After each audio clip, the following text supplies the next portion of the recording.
Sir, आज मैं इस सदन में ये मांग रखता हूं कि जैसे इंडियन वोटर के पास राइट टू इलेक्ट है, वैसे ही राइट टू रिकॉल भी होना चाहिए। अगर देश का मतदाता अपने नेताओं को हायर कर सकता है तो वो नेताओं को फायर करने की शक्ति भी उसे मिलनी चाहिए।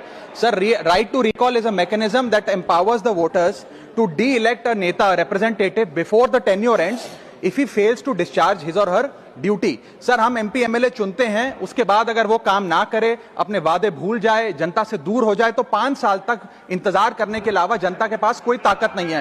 कोई इंटरिम प्रोविजन नहीं, कोई अकाउंटेबिलिटी नहीं, कोई परफॉर्मेंस रिव्यू नहीं, कोई करेक्टिव ऑप्शन नहीं। चुनाव से पहले नेता जनता के पीछे और चुनाव के बाद जनता नेता के पीछे। और सर, 5 साल is too long a period in this day and age. अगर एक गलत फैसला गलत नेता को चुनने का लिया तो लाखों लोगों का भविष्य अंधकार में जाता है और पूरा क्षेत्र पीछे जाता है। Sir, we can trust our voters to elect.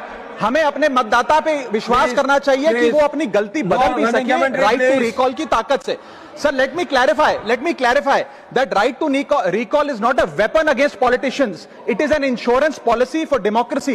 और भारत के संविधान में जब आप राष्ट्रपति को इंपीच कर सकते हैं टेन्योर के दौरान, उपराष्ट्रपति को हटाने का प्रावधान है, जजों को इंपीच करने के लिए प्रोसेस लेट डाउन है, यहां तक कि रूलिंग गवर्नमेंट के खिलाफ नो कॉन्फिडेंस मोशन लाकर आप सरकार बर्खास्त कर सकते हैं।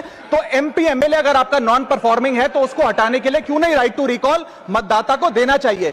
दुनिया की 24 से ज्यादा डेमोक्रेसीज में राइट टू रिकॉल का मैकेनिज्म लागू है, जिसमें यूएस, कनाडा, स्विट्जरलैंड जैसे देश है। मैं आपको उदाहरण देता हूं सर, कैलिफोर्निया में गवर्नर क्रिस डेविस नाम के नेता 2002 में चुने गए। उनके कार्यकाल में मैसिव पावर कट हुए, एनर्जी क्राइसिस हुआ, बजट की मिसमैनेजमेंट और गन शूटिंग की वारदातें हुई। उसके चलते 1.3 मिलियन कंस्टिट्यूएंट्स ने एक पिटीशन साइन करके दी कि इन्हें रिकॉल किया जाए। वहां के चुनाव आयोग ने रिकॉल वोट कराया 7 अक्टूबर 2003 को और 55% मतदाताओं ने वोट किया कि इस नेता को बर्खास्त किया जाए। ग्रे डेविस को हटाया गया और आर्नल्ड श्वार्ज़नेगर को वहां पे गवर्नर बनाया गया। सर, मैं बता दूं कि हिंदुस्तान में भी इसका प्रेसिडेंट है।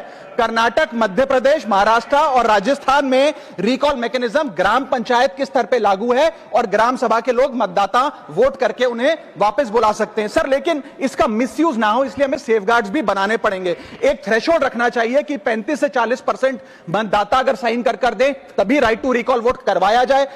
नेता को 18 महीने के लिए परफॉर्मेंस पीरियड देना चाहिए, कूलिंग ऑफ पीरियड, जिसमें उसे ना हटाया जाए। स्पेसिफिक ग्राउंड्स फॉर रिमूवल होने चाहिए ताकि फ्रिवलेस ग्राउंड्स ना हो और रिकॉल कम से कम 50% वोटों के बाद हो। ऐसा होगा तो पार्टियां भी ऐसे लोगों को टिकटें देंगी जो परफॉर्मर्स हो, ना कि नॉन परफॉर्मिंग एसेट, और भारत की डेमोक्रेसी मैच्योर होगी, सिटीजन एम्पावरमेंट बढ़ेगा and recall will give the voter the power to fix that right now. Sir.